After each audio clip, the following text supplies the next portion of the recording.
왕따 당하지 않으려고 눈치 보면서 살다가 보니까 많은 사람 속에 파묻혀 살기는 하지만 정작 자신은 처절한 고독감을 느끼며 살고 있다. 그렇게 진단을 하고 있습니다. 그래서 어떤 통계에 보니까 사교적인 사람일수록 사실은 가장 외로운 사람일 수도 있다. 이렇게 판단을 합니다. 보통 때는 농담도 잘하고 또 말도 참 잘합니다. 친구들도 많고 놀기도 하지만 깊이 들어가 보면 그런 사람일수록 오히려 더 고독한 사람들이 많더라. 그 말이지요. 핸드폰 여러분 연락처에 보면 참 사람들이 많이 있지요. 보통 수십 명에서부터 100명 넘는 사람들도 있지만 정작 내가 답답할 때에 전화할 만한 진정한 친구는 과연 몇이나 있느냐. 그 말이지요. 살다가 보니까 이렇게 저렇게 살다가 보니까 아는 사람은 점점 많아지지요. 그래서 계속해서 전화번호부에다가 연락처에다가 추가를 하고 있지만 정작 내가 필요할 때 마음 놓고 이야기할 만한 사람은 과연 몇이나 있을까? 이런 한번 깊이 생각해 보시기 바랍니다. 그렇기 때문에 우리는 살아가면서 어떻게 보면 점점 더 고독해지고 외로워지고 있지는 않는지 그 말이죠. 이게 바로 우리 현실의 아픔이라는 겁니다. 대체 하나님께서 아브라함이 혼자 있는 것이 보기 좋지 않아서 하와를 돕는 배필로 주셨다. 성경은 그렇게 말합니다. 우리 인간 고독의 처방전으로 가정을 주신 거지요. 그런데 요즘 돌아보면 가정이 오히려 더 고독한 곳으로 처해져 있지는 않는지요. 가정에서 참된 평안을 얻고 쉼을 얻어야 함에도 불구하고 오히려 가정에서 더 많은 스트레스를 받고 또 문제를 느끼고 있는 그런 가정들이 얼마나 많느냐 하는 거죠. 우리 한국에서도 지금 이혼율이 보통 높아진 것이 아닙니다. 거의 많은 이혼한 가정들이 많다고 그러지요. 이처럼 현대인들이 가정에서조차 참된 쉼을 얻지 못하니까 이리저리 방황하고 있는 것이 아니냐. 그런데 이유른 교수님께서 얼마 전에 몇 년은 됐지만 이런 고백을 하신 적이 있습니다. 나는 그동안 절대 고독 속에서 하나님의 음성을 들었습니다. 절대 고독 속에서 하나님의 음성을 듣고 그래서 예수를 영접하고 지금 아주 좋은 신앙인으로서 거듭난 삶을 살고 있다.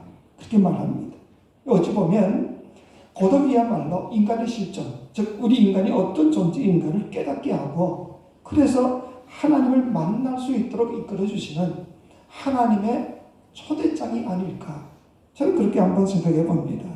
왜냐하면 함께 어울려서 즐겁게 지낼 때는 하나님의 존재에 대해서 관심조차 없습니다. 그러다가 벽에 들든지 아니면 어떤 불행한 일을 당해서 어렵고 힘든 일을 당하게 돼서 혼자 고민하게 될 때 그때서야 비로소 하나님을 찾기 때문에 그런 거지. 철저한 고독에 들어가서야 비로소 하나님을 부를 때가 많더라 그 말이지. 우리 예수 믿는 사람들도 어떻게 보면 편안할 때는요 전혀 하나님을 잘 찾지도 않습니다. 너무 재밌고 즐겁고 행복하니까. 그러다가 덜컥 문제가 생기면 그때서야 아이고 하나님 할 때가 얼마나 많던가 그 말이지요. 그렇기 때문에 이 고독이야말로 하나님께서 우리에게 주시는 가장 아름다운 선물일 수도 있다. 그렇게 생각해 볼 수가 있지. 하나님께서는 우리를 고독을 통해서 불러주시고 또 그 고독을 뛰어넘어서 우리로 하여금 성숙케 하시는 하나님이심을 믿으시기 바랍니다. 뿐만 아니라 우리 혼자 이 고독을 견디기 힘드니까 함께 고독을 이겨나갈 수 있는 그런 영적 도우미들을 우리 곁에 두시더라 그 말이지. 기독교 2000년 역사를 쭉 살펴보면 하나님께서 우리가 이 모든 고독을 이기고 또 성숙해 나갈 수 있도록 우리 곁에 두신 그 영적 도우미들을 영적 친구들이라고 표현을 하고 있습니다. 여러분들에게는 이런 영적 친구들이 과연 있으십니까? 뭐 같이 운동이나 하고 같이 뭐 등산이나 하고 밥을 먹는 이런 종류의 친구가 아니라 정말 인생의 막다른 골목에 처해졌을 때 나와 함께 울며 통곡하며 하나님께 도움을 간구할 수 있고 하나님의 지혜를 간구할 수 있는 그런 진실한 영적 친구들이 과연 있느냐 그 말입니다. 함석헌 선생님께서는 이런 친구를 갈망하고 또 이런 친구를 만난 기쁨과 감격을 그 사람을 가졌는가라는 질문 섞인 그런 시를 지은 적이 있습니다. 이런 시이지요. 그 사람을 가졌는가 함석헌 말리길 나서는 길 처자를 내 맡기며 마음 놓고 갈 만한 사람 그 사람을 그대는 가졌는가. 온 세상 다 나를 버려 마음이 외로울 때에도 저 맘이야 하고 믿어지는 그 사람을 그대는 가졌는가. 탔던 배 꺼지는 시간 구명대를 서로 사양하며 너만은 제발 살아다오 할 그 사람을 그대는 가졌는가. 불의 사형장에서 다 죽여도 너희 세상 빛을 위해 저만은 살려두어라 일러줄 그 사람을 그대는 가졌는가. 잊지 못할 이 세상 놓고 떠나려 할 때 저 하나 있으니 하며 빈 것이 웃고 눈을 감을 그 사람을 그대는 가졌는가. 온 세상의 찬성보다 아니라고 가만히 머리 흔들 그 한 얼굴 생각에 알뜰한 유혹을 물리치게 되는 그 사람을 그대는 가졌는가. 우리가 부자가 어땠다 할지라도 뭐 유명한 사람은 어땠다 할지라도 혹시 우리가 이런 친구가 있다고 그런다면 우리는 성공적인 인생을 살았다 자신 있게 말할 수가 있습니다. 하지만 우리가 아무리 많은 것을 누리고 귀한 성공을 이뤘다 할지라도 이런 친구 한 명 없다고 그런다면 우리 인생은 어떻게 보면 허술한 것은 아닌가 그 말이죠. 남은 세월 동안 여러분 곁에도 이런 거룩한 영적 친구들이 있으시기를 주의 이름으로 축원합니다. 또한 여러분 자신이 남들에게 그런 사람이 되실 수 있기를 주의 이름으로 축원합니다. 그럼 이런 친구가 되기 위해서 또 이런 친구를 갖기 위해서는 우리는 어떻게 될 것인가? 첫 번째가 조건 없이 믿어줄 수 있어야 한다는 거죠. 조건 없이 믿어줘야 된다. 여러분 우리 현대인들이 왜 고독한가? 다 이유는 믿을 사람이 없기 때문에 그런 거죠. 믿을 사람이 없기 때문에. 나밖에 믿을 리가 없어. 그러니 자꾸 자기 속으로만 빠져드는 겁니다. 세상에 믿을 사람이 없으니까 자기 속에 있는 것을 이렇게 내어놓고 좀 이야기도 하고 싶은데 그럴 사람 아무도 없으니까 자꾸 움츠러드는 겁니다. 숨기게 되고 부모님도 못 믿고 자식도 못 믿고 뭐 형제도 못 믿고 배우자도 못 믿고 세상에 믿을 게 없으니까 그저 믿을 게 나밖에 없다 그런 생각에 자기 중심의 인생을 살 수밖에 없는 거지. 그러니 자연히 자꾸 안으로 숨어들기 시작하다가 결국 그 고독 속에 자기가 파묻혀서 살 수밖에 없더라 이 말입니다. 그러면 어떻게 하면 이 고독에서부터 벗어날 수 있을까? 역으로 하면 되지. 못 믿어서 내가 그런 고독 속에 있다고 그런다면 역으로 믿어주면 되지 않냐 그 말입니다. 믿어주기만 하면 나는 얼마든지 남들과의 깊은 관계를 나눌 수도 있고 그러므로 인하여서 이 고독에서부터 벗어날 수가 있다 이 말이지. 믿음이 나밖에 없어. 그러지만 여러분 조금 더 깊이 영적으로 파고들면 자신도 과연 믿을 만한 존재인가 그 말이지.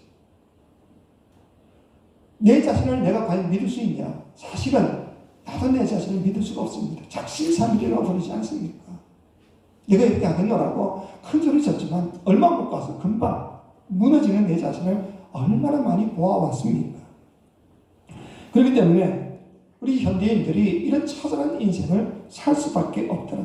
믿을 게 없어요. 자신도 믿을 수가 없어요. 미래도 희망도 없는 이런 인생을 살아갈 수밖에 없지 않는가. 근데 이 처절한 이 고독에서부터 벗어날 수 있는 첫걸음이 뭐냐? 역으로 믿어주면 된다. 그 말입니다. 여러분 우리는 물론 완벽한 존재들은 아니지요. 우리 모두가 다 지그릇처럼 깨어지기 쉬운 존재들입니다. 뭐 우리가 완벽하고 거룩하고 깨끗한 존재냐? 결코 그렇지 않죠. 주님도 우리를 하여금 의인은 없나니 하나도 없다. 그렇게 분명히 말씀하셨습니다. 그럼에도 불구하고 우리가 믿을 수 있는 것은 무엇 때문이냐? 하나님께서 우리를 창조하실 때에 당신의 형상으로 우리를 만드셨다. 성경에 분명히 기록했지요. 그렇기 때문에 우리가 지금은 망가졌다 할지라도 그 당신의 거룩한 형상이 조금이라도 어딘가에는 남아있을 것이라는 그것을 바라보면서 믿자. 그 말입니다. 우리는 사람을 함부로 판단할 때가 많죠.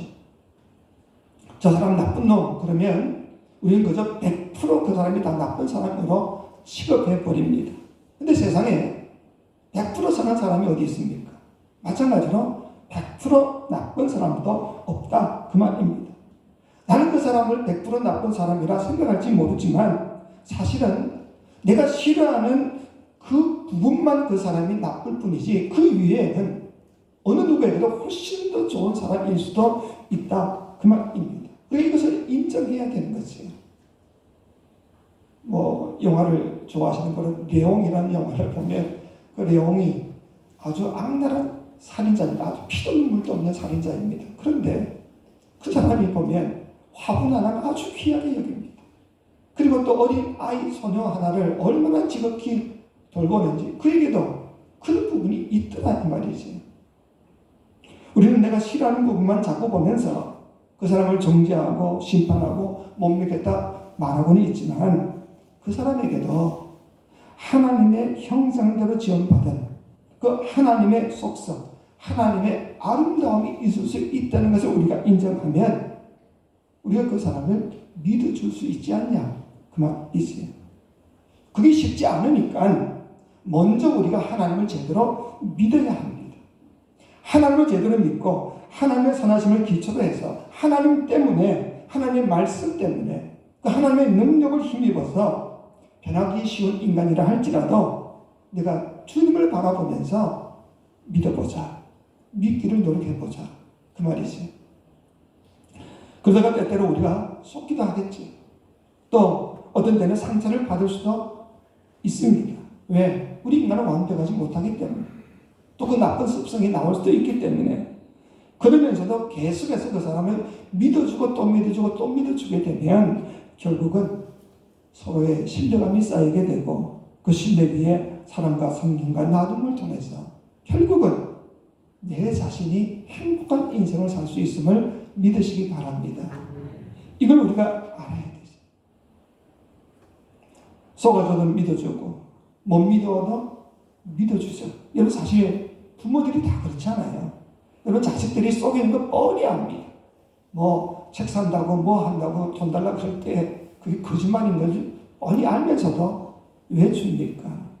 그렇게 쏘아주다가 보면 그 성숙한 부모의 모습을 보여주다가 보면 언젠가는 이 자식들이 깨달아서 철이 들면 그 부모의 믿음을 배신치 않고 최선을 다해서 올바르게 살아갈 줄 알기 때문에 그런 것 아니냐 그 말입니다. 그게 행복한 가정의 아름다운 모습입니다. 그래서 안 쏘으려고 눈을 부릅뜨고 그렇게 살아가다 보면 세상 살이가 얼마나 힘든지 모르지. 오늘 이 시대의 가장 큰 문제는 불신의 문제입니다. 이 불신의 문제 때문에 사실 경제적인 손실, 국가적인 낭비가 얼마나 많습니까? 여러분 뭐 신호등이든지 아니면 뭐 어린이 보호 구역에 있는 그 뭐 위에 카메라든지 이것도 다 우리를 못 믿어서 그런 것 아닙니까? 곳곳에 CCTV가 있고 세상 모든 것이 지금 믿지 못하니까 그 들어가는 경제적인 손실이 엄청나더라 그 말이지. 뿐만 아니라 우리도 역시 이 믿지 못하기 때문에 마음의 병이 또 얼마나 많습니까? 야당이든 야당이든 서로 믿지 못하니까 싸우는 모습을 보면서 우리는 얼마나 또 짜증스럽습니까? 노사가 서로 믿지 못하고 뭐 협상하자 한 자리에 앉아서는 서로 하는 말을 믿지 못하니까 저 뒤에 꿍심이 없냐? 그러니 협상이 될 리가 없는 거지. 그렇게 서로 수도 없이 싸우고 서로 망가뜨리며 살고 있다 이 말입니다. 부부간에도 서로 믿지 못하고 부모가 자식을 못 믿고 자식은 부모를 못 믿고 교인들 간에도 서로 믿지 못하니까 그 불신 속에서 치료될 불행한 대가가 얼마나 많이 있던가 그 말입니다. 헛된 일에 시간을 보내고 돈을 쓰게 되고 얼마나 잘못된 일들이 많은가. 그냥 믿어지면 모든 문제가 풀릴 텐데 믿어지지 못하니까 각서를 쓰고 공정을 붙이고 뭐 그런 일들이 얼마나 많습니까. 한 성공한 사람의 재미있는 이야기를 TV에서 본 적이 있는데 우리 한국에서 초밥의 왕이라고 하는 안효주라는 분이 있습니다. 그 일본 사람들조차 인정해주는 그 대단한 분이신데 이분이 강남에다가 자기 돈 한 푼 들이지 않고 가게를 열었다는 것이야. 어떻게 된 일이냐. 자기 고객 중 한 분이 아무 조건도 없이 창업하라고 돈을 수십억을 주더라는 겁니다. 근데 뭐 이런 일은 뭐 있을 수는 있겠죠. 근데 더 놀라운 것은 뭐냐면 계약서나 뭐 돈을 얼마 받았다, 얼마 언제 준다는 계약서 한 장 없이 돈을 그대로 주더라는 거죠. 더 놀라운 것은 이 사람이 이제 뭐 수익을 얻어서 그 사람에게 이제 뭐 얼마를 돌려주기로 했지만 수십억을 낸 이 사람이 뭐 몇 퍼센트를 받겠다든지 뭐 이런 계산도 전혀 없었다는 거죠. 주면 이번에 장사가 잘 됐나 보다. 뭐 돈을 주지 않으면 이번에 장사가 안 된다. 그렇게 서로 믿어줬다는 거지. 이런 각박한 오늘날 이 시대에 이런 사람이 있다는 것이 얼마나 놀라운 것이냐 하는 거죠. 그것도 강남 한복판에 계약서 한 장 쓰지 않고 수십억이 왔다 갔다 하는 이 놀라운 일들이 지금도 벌어지는 일들이 있다 이 말이죠. 진정한 행복은 바로 이런 인간관계에서 오는 것이 아닌가. 요즘 하도 못 믿기 때문에 자식에게 돈을 빌려주면서도 뭐 몇 프로다. 그리고는 그것도 뭐 공증을 쓰고 남남끼리 피 한 방울 섞이지 않은 남남끼리 서로 거래하면서도 이렇게 믿어줄 수 있다는 이 자체가 얼마나 행복한 일이냐 이 말이지. 그리고 어쩌증이나 뭐 어부증을 가진 사람, 의심이 들기 시작한 사람은요, 이건 밑도 끝도 없습니다. 그 병적인 그 의심을 어떻게 해결할 수가 있겠습니까? 그렇기 때문에 오늘 이 시대에 믿음을 갖기가 결코 쉬운 시대는 아니지요. 그렇기 때문에 오히려 역으로 생각하면 믿음을 가지고 살아가는 사람이야말로 참된 행복한 사람임을 믿으시기 바랍니다. 믿을 수 있는 사람, 그 사람이 복 있는 사람이더라 이 말이죠. 여러분의 배우자가 믿지 못한다 할지라도 하나님을 믿는 그 믿음 가운데서 그냥 믿어주자 그 말입니다. 교회 안에서 형제 자매들끼리 그냥 믿어주자. 우리 믿는 이 믿음 위에 하나님께서 아름다운 친구도 허락하시고 영적 친구도 허락해 주시기 때문에 그런 겁니다. 행복한 사람이 누구냐? 그런 글이 있어서 제가 한번 읽어본 적이 있습니다. 세 가지 정의를 내렸습니다. 행복한 사람은 어떤 사람이냐? 첫 번째는 세월과 사이가 좋은 사람. 이게 무슨 말인가 하면 지나간 아쉬운 모든 시간들은 그냥 잊어버리고 오는 시간을 가슴 설레며 기다릴 줄 아는 그 사람. 그 세월과 사이가 좋은 그 사람이 참으로 행복한 사람입니다. 우리가 연세가 드시고 나면 자꾸 옛날 이야기를 하는데 옛날 이야기를 하는 사람은 오는 세월에 대한 기대감도 없고 그저 자꾸 엉뚱한 생각이기 때문에 그 사람은 불행한 사람이에요. 세월과 사이가 좋아야 된다. 언제나 오는 시간에 대해서 기대감을 가지고 그렇게 살지 자꾸 옛날이 좋았는데 옛날이 어쨌는데 그런 이야기를 하지 말자 그 말이죠. 두 번째는 자기 사는 곳과 사이가 좋은 사람. 비록 내가 사는 곳이 태어난 고향은 아니라 할지라도 지금 내가 사는 이곳을 내 고향으로 생각하고 아끼고 사랑할 줄 아는 그 사람, 그 사람이 행복한 사람이지. 자꾸 여기는 이래서 싫고 저래서 싫고 뭐 자꾸 엉뚱한 곳을 자꾸 옛날에 내가 살았던 곳은 좋았는데 그러면 그 사람의 인생은 늘 불행할 수밖에 없다 그 말이지. 세 번째로 사람들과 사이가 좋은 사람이 행복한 사람이다. 소중하지 않은 인연이 어디 있냐 이런 마음을 가지고 누구에게나 한결같은 사랑을 가지고 대할 줄 아는 그 사람이 진정한 행복한 사람이다 그 말이지. 하나님의 섭리 가운데에 악인이 어디 있냐. 하나님의 다 뜻이 있었어. 나에게 이런 사람을 붙여주셨고 저런 사람을 또 만나게 하셨고 이렇게 또 생활하게 하셨다. 이런 믿음만 있다 그런다면 언제나 기쁨이 있고 감사가 있지요. 쟤 때문에 문제야. 쟤만 안 보면 좋겠어. 그런 생각하지 말자 그 말입니다. 저는 여러분을 만나서 행복하고 또 여러분은 저를 만나서 행복할 줄로 믿습니다. 이게 저만의 착각이 아니기를 바랍니다. 이렇게 모든 사람에게 한결같이 대할 줄 알고 서로 사랑할 줄 아는 그 사람이 행복한 사람이지요. 로마서 10장 11절에 보니까 사도 바울은 이렇게 이야기합니다. 누구든지 그를 믿는 자는 부끄러움을 당하지 아니하리라. 그는 하나님이시요. 우리는 먼저 하나님을 온전히 믿으시기 바랍니다. 그 믿음 때문에, 그 하나님 때문에 곁에 있는 아내를 믿고 남편을 믿고 자식을 믿고 여러분의 이웃을 믿고 친구도 믿고 목사도 믿고 장로님 권사님도 믿어주고 그렇게 믿는 자는 부끄러움을 당하지 아니하고 행복한 인생을 살 수 있음을 믿으시기 바랍니다. 그래야만 우리가 온전한 삶을 살 수가 있더라. 어떤 때는 쏘을 수도 있지. 또 상처를 받을 수도 있고 물질적인 손해를 받을 수도 있습니다. 그럼에도 불구하고 쏘는 한이 있더라도 믿어주는 그 사람이 행복한 인생을 살 수 있음을 믿으시기 바랍니다. 그런데 오해하지 마시기 바랍니다. 보이스피싱 같은 것은 절대로 믿으면 안 됩니다. 옆에 있는 사람을 사랑하라 그 말이지요. 믿는 것이 안 믿는 것보다, 사랑하는 것이 미워하는 것보다 더 소중하고 더 귀하다 그 말이지요. 그렇게 우리가 살아가면 하나님이 우리에게 맞는 영적 친구를 반드시 주심을 믿으시기 바랍니다. 또 여러분 역시 그런 사람들에게 영적 진정한 친구가 될 수가 있다 하는 거죠. 두 번째로 어떻게 하면 우리가 거룩한 영적 친구를 가질 수가 있느냐. 조건 없이 함께할 때 영적 친구를 가질 수가 있습니다. 어떤 사람은요 너무 따집니다. 저기에는 나 같은 사람은 갈 자리가 아니야.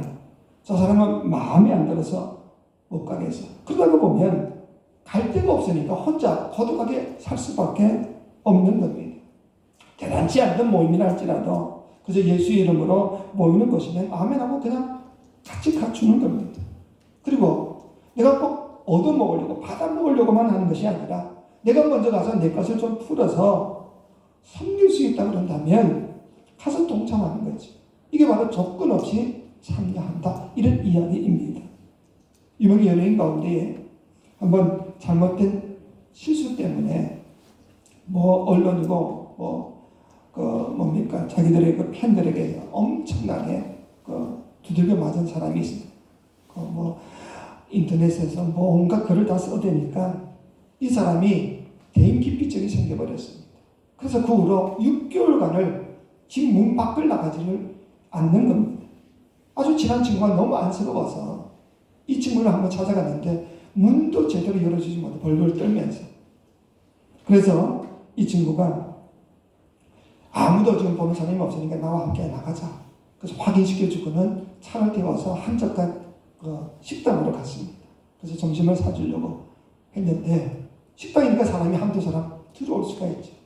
들어오니까 그때부터 손을 벌벌 떨면서 이 음식을 먹지를 못하더라는 겁니다. 예전에 수천 명이 모인 사람들 앞에서도 아주 자신있게 공연하던 이 친구가 6개월 만에 사람이 이렇게 확 달라지더라. 아무리 용감한 사람이라 할지라도 스스로 자신을 가둬버리기 시작하면 결국은 폐인이 될 수 있다 이 말입니다.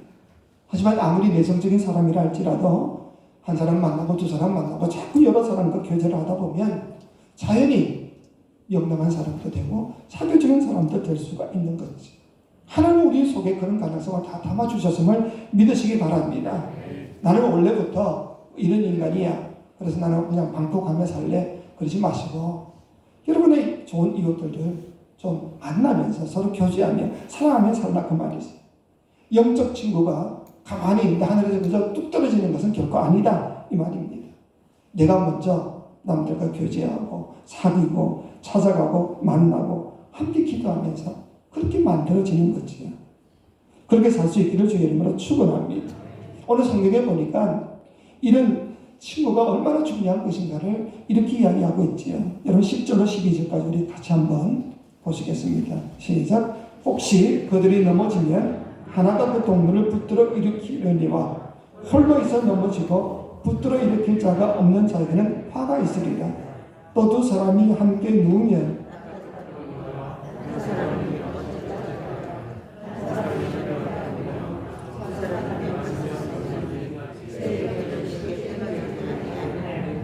아멘.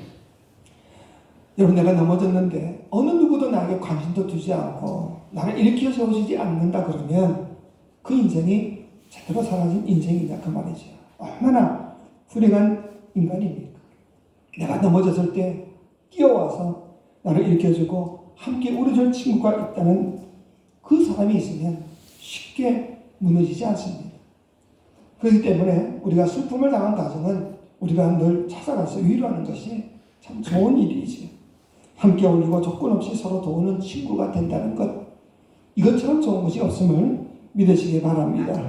마지막으로 조건 없이 기꺼이 희생할 때에 영적인 친구를 가질 수가 있다 이 말이죠. 현대인들이 왜 고독하냐? 원인은 하나지요. 이기심 때문에 그런 겁니다. 자기 자신만을 위하기 때문에. 자기 자신만을 위해서 남들도 희생시키고 그저 자기 것만 챙기려는 사람을 보면 어느 누구도 가까이 하기가 싫을 겁니다. 자연히 그 사람은 고독해질 수밖에 없는 겁니다. 진정한 행복이 뭐냐? 혼자 잘 먹고 잘 사는 데 있는 것이 아니라 내가 조금은 덜 먹더라도 사랑하는 사람들끼리 함께 모여서 더불어 살아가는 데 진정한 행복이 있음을 믿으시기 바랍니다. 요즘 현대인들은 그저 자신만을 위해서, 자신의 성공만을 위해서 가족까지도 희생시키고 친구도 희생하고 남들을 다 희생시키다가 보니까 그가 성공했다 할지라도 되돌아보면 주변에 아무도 남아있지 않는 사람, 그 사람은 고독해질 수밖에 없는 거지요. 여러분들이 진정 행복을 원하신다면, 함께할 영적 친구들이 내 주변에 많이 있기를 원한다면 방법은 간단합니다. 내가 먼저 사랑하고 내가 먼저 희생해 주는 것이고, 밥도 좀 사고 희생도 하고 시간도 좀 내어주고. 오늘 이 본문의 8절에 보면 고독한 한 남자의 모습이 이렇게 기록되어 있습니다. 좀 쉬운 번역으로 제가 한번 읽어드리겠습니다. 아들도 형제도 아무도 없이 외톨이로 살아가는 사람이 있었습니다. 끝없이 일만 할 뿐 재산을 모으고 또 모아도 만족할 줄 모르는 사람이 있었습니다. 그런 사람은 결국 누구 좋은 일 시키려고 아무 즐거움도 모르고 내가 이 고생을 했단 말인가 하게 될 날이 올 것입니다. 이 또한 얼마나 헛된 일입니까? 보기에도 참 딱한 노릇입니다. 솔로몬 왕의 글입니다. 열심히 성공을 위해서 뛰고 달리고 해서 얻기는 얻었지만 주위에는 아무도 없는 그런 고독한 한 인간이 있더라 이 말이지. 여기에 아버지도 없고 형제도 없고 애도 없다는 말은 진짜 그런 것이 아니라 부모님은 계시지만 마치 부모님이 없는 것처럼 자신의 성공만을 위해서 부모를 돌아보지 않고 자기만을 위해서 그렇게 열심히 살았다 그 말이지. 형제들이 있음에도 불구하고 마치 형제들은 없는 것처럼 오직 자기만을 위해서 살았다 그 말이지. 결국 그래서 그가 성공을 했을지 몰라도 아무것도 남지 않는다 이 말이지. 그래서 뭐라고 고백하는가 하면 내가 누구 좋은 일 시키려고 이렇게 아무런 즐거움도 없이 한평생 살아왔단 말인가. 그런 탄식할 날이 반드시 올 것이다 이 말이지. 여러분, 그렇기 때문에 우리가 먼저 남들을 위해서 눈물을 흘려보시기 바랍니다. 남들을 위해서 먼저 내 돈을 꺼내서 함께 나눠보시기 바랍니다. 그러면 친구가 생기고 영적 성숙이 이루어질 줄로 믿으시기 바랍니다. 그 사람이 행복한 사람이라는 것이. 주일날 제 모 교회 같이 신앙생활 했던 친구 그 어머님이 100세에 돌아가셔서 제가 부산에 갔었지요. 간 김에 올라오는 길이 대구라서 대구에다가 같이 있던 목사님께 연락했더니 만나자 그래서 친한 세 사람을 만났습니다. 아주 좋은 뷔페집에 가서 식사를 하면서 여러 가지 이야기를 나눴는데 제가 온 지가 지금 11년째, 만 11년째지요. 대구로 떠나온 지가. 그런데도 아직도 우리가 서로 친하게 지는 이유는 서로 자기 것을 먼저 내어놓을 줄 아는 사람들이기 때문에 그렇습니다. 조금이 죄송한 이야기지만 목사가 되기 되어서 대접을 자꾸 받다가 보면 자기 것을 잘 내어놓지 못하는 목사님들이 있습니다. 꼭 만나도 10명에서 n분의 1씩 나눠서 돈을 내자든지 이런 것은 그 사람은 아주 질색을 하는 사람들이지. 그러니 지금까지 좋은 그런 관계를 맺고 만나서 이런저런 뭐 목회하면서 좋은 일만 있겠습니까? 답답하고 힘들었더니 11년 동안 묶었던 이야기들을 뭐 줄줄이 내어놓으면서 좋은 시간을 가지고 왔는데, 우리가 서로 자기 것을 먼저 내어놓지 못하면 이런 친구를 가지기가 사실은 어렵습니다. 이유름 선생님께서 이런 글을 또 하나 썼습니다. 우리 인간에 세 종류의 인간이 있다. 그렇게 쓰셨습니다. 인간을 넙치형 인간, 참치형 인간, 날치형 인간으로 나눠보자. 넙치형 인간은 바닥에 납작 엎드려 물 흐름을 타고 자신의 성공만을 위해서 움직인다. 참치형 인간은 가만히 있으면 가라앉기 때문에 하루 종일 바득바득 헤엄쳐야만 산다. 그런데 날치라는 생선은 바다 바깥으로 날아간다. 그렇게 날아오르면서 바닷물에 속한 물고기인데도 바닷물을 뛰어넘어 바다를 바라보면서 수면을 박차고 날아오른다. 우리 인간도 날치형 인간으로 살아야 한다. 그런데 날치가 날려면 내장이 비어 있어야 한다. 뭘 많이 먹으면 무거워서 못 난다. 한국 기독교인들도 날치가 되어야 한다. 너무 많이 가져서는 안 된다. 오늘날 우리 한국 성도들이 너무 욕심이 많습니다. 너무 생각도 많고 경쟁심도 너무 많습니다. 그런 으로 인해서 파괴가 끼어집니다. 이제 다음 주 목요일이면 노예를 시작하는데, 노예에 아주 친한 두 목사님이 계셨습니다. 그 두 분 다 이번에 부노예장으로 나왔습니다. 근데 지금 완전히 진흙탕 싸움을 하고 있습니다. 정말 죄송한 이야기입니다. 그렇게 친하고 서로 당에도 같이 협동 당에도 하고 한사도 같이 하던 그 친한 두 친구 같은 사람들이 지금 서로 이기겠다고 서로 고발하고 너무 욕심이 많다가 보니까 결국은 이런 삶을 살 수밖에 없다. 우리 모두가 다 비워야 합니다. 비우면 친구도 생기고, 욕심을 비우면 오히려 하나님께서 영적 친구들을 보내주심을 믿으시기 바랍니다. 여러분 역시 마찬가지입니다. 내가 무슨 욕심을 가지고 직분을 대한 욕심, 어떤 데 대한 욕심, 그런 생각, 그런 마음 다 비우고 그저 주님의 뜻 가운데서 살아가리라. 그런 마음만 가지게 되면 하나님이 오히려 우리 곁에 더 필요한 영적 친구들을 주셔서 이전보다 더 행복한 인생을 살 수 있음을 믿으시기 바랍니다. 이런 축복을 누리며 살아갈 수 있는 저와 여러분 되시기를 주의 이름으로 축원합니다.